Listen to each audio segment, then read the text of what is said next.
दादा आई बाप रे बाप ना ये वो पीरिया में या ना बोला आ राजाऊ छोड़ी के आमुदिया ले हो राजाऊ। जो हम लोगों ने देखा है और अभी तक जो एग्ज़ामिन किया है, ये रुपौली पंचायत पड़ता है पटोरी थाना में, उसमें रुपौली पत्से और संग्रामपुर के हैं। टोटल 4 लोगों की मृत्यु की इसमें पुष्टि हुई है। एक विनय कुमार हैं जो कि बीएसएफ के जवान हैं, एक जगन्नाथ राय हैं जो कि आर्मी के जवान हैं, एक श्यामनंदन चौधरी हैं संग्रामपुर गांव के, और एक वीर चंद्र राय हैं जो कि चकसिया के हैं। इनमें से 2 लोगों का जो डेड बॉडी है हम लोग अपने हिरासत में लेके सदर हॉस्पिटल में पोस्टमार्टम के लिए भेज दिया है। जो आर्मी जवान है उसका पोस्टमार्टम और इलाज मिलिट्री हॉस्पिटल में हो रहा है, और एक का कल ही संस्कार कर दिया गया था। 2 लोग इलाजरत हैं, यदुवंश राय और राजू कुमार, जो कि 2 नॉट ऑफ डेंजर बताए जा रहे हैं। जो अभी तक जो इलाजरत लोग हैं हमसे जो पूछताछ किया गया है, तो 3 तारीख को जो आर्मी जवान जो मरे हैं जगन्नाथ राय, उनके यहाँ पे उनकी चाची के श्राद्ध का भोज था 3 को, तो सभी लोग वहीं पे ही जाके, उनका कहना है कि हम लोग तो सिर्फ खाना खाए थे, दारू वगैरह नहीं पिए थे। हालांकि हम उनकी स्टेटमेंट्स को अभी वो नहीं मान रहे हैं। और एक दारू का बॉटल हम लोगों को मैकडॉवल्स का मिला है। हमारा एफएसएल का टीम आ रहा है, तो उसका सारा हम लोग केमिकल एग्जामिनेशन कराएंगे। अभी हम लोग बाकी लोगों को भी ट्रेस करवा रहे हैं। गाँव में हम लोगों ने टीम भेजा, हम लोग खुद भी जा रहे हैं आसपास के गाँव में भी, और लोगों को अपील करते हैं कि अगर उनके घर में कोई बीमार है तो उसको छिपाने की ज़रूरत नहीं है, उनका इलाज कराना हमारी पहली प्राथमिकता है। तो अभी तक टोटल 4 डेथ्स कन्फर्म्ड हुई हैं और 2 इलाजरत हैं जो कि आउट ऑफ डेंजर हैं।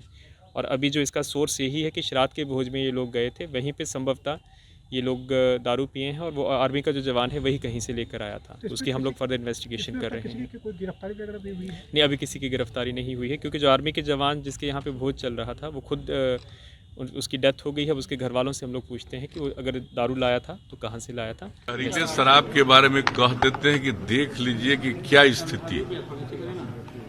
हम लोग बार बार कह देते हैं कि अगर गलत चीज को ग्रहण करिएगा तो ये नौबत आएगी।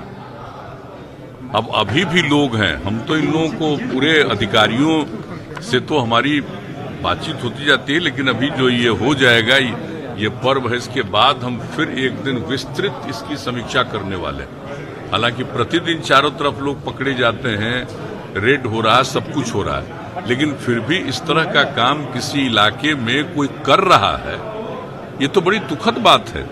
इसके बारे में तो पूरा प्रचार, तो एक और ज्यादा कैंपेन फिर से इसको प्रारंभ करना बहुत जरूरी है। लोगों को एक एक जगह बताना कि बहुत गंदी चीज है, शराबबंदी लागू है, अगर इस तरह से कुछ करिएगा तो आपको अब किस तरह से शराब लोग बना करके और कैसा गंदे तरीके से काम कर रहा है कि लोग चले जा रहे हैं। तो इस पर और जो कार्रवाई है कानून के मुताबिक, वो तो कार्रवाई ऐसे लोगों पर होती है और होगी, लेकिन फिर भी एक पुनः जबरदस्त रूप से अभियान की आवश्यकता है।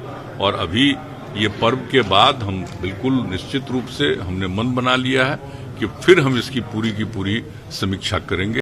पिछले दिनों गोपालगंज, बेतिया, समस्तीपुर में जहरीली शराब पीने से जो मौत हुई है वो अत्यंत दुखद है। मैं राज्य सरकार से अपील करूंगा कि जिस तरह से 2016 में खजूरबंदी में बड़ी संख्या में जो लोग जहरीली शराब पीने से मरे थे, उनके गुनाहगारों को फांसी की सजा दी गई थी। 9 लोगों को फांसी और 4 लोगों को आजीवन कारावास की सजा दी गई थी।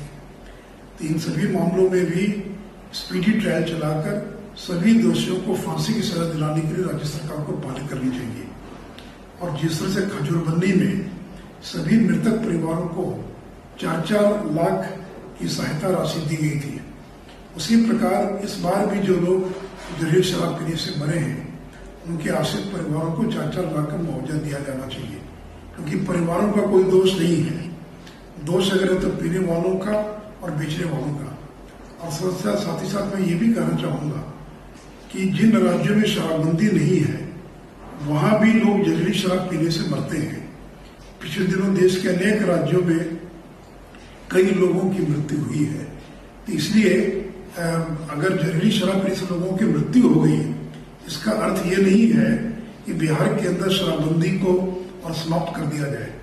भारतीय जनता पार्टी पूरी तरह से पूर्ण शराबबंदी के पक्ष में है। इसको और कड़ाई से लागू करने के लिए जो भी प्रयास करने की आवश्यकता है वो किया जाना चाहिए। जहां पर मजबूती से पुलिस काम कर रही है, वहां पर कुछ घटनाएं हो रही हैं क्योंकि वो लोकल स्तर पर 3 नंबर का काम करने के कारण हो रहा है। जहां घटनाएं नहीं हो रही हैं, खास करके अगर मैं पूर्वी चंपारण की बात करूं, जो मेरा भी लोकसभा क्षेत्र का हिस्सा है, तो जो स्थितियां हैं वह भयावह हैं। कहीं ना कहीं पुलिस प्रशासन का सहयोग से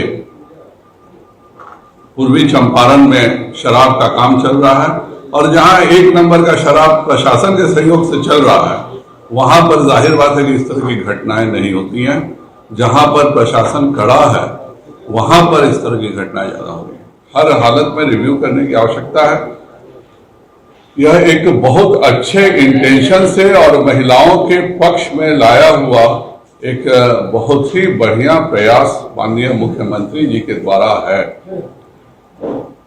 प्रशासन अपने स्तर पर मेहनत भी कर रहा है, लेकिन जहां शराबबंदी नहीं है वहां भी अवैध शराब बनते हैं और वहां भी इस तरह की घटनाएं होती हैं।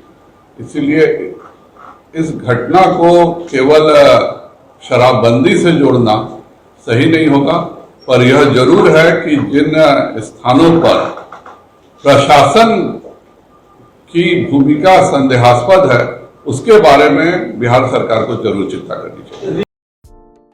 It's great to see you here. Thank you for watching our work. If you haven't subscribed yet, don't forget to click the bell icon and subscribe to Mojo Story and support independent, robust journalism.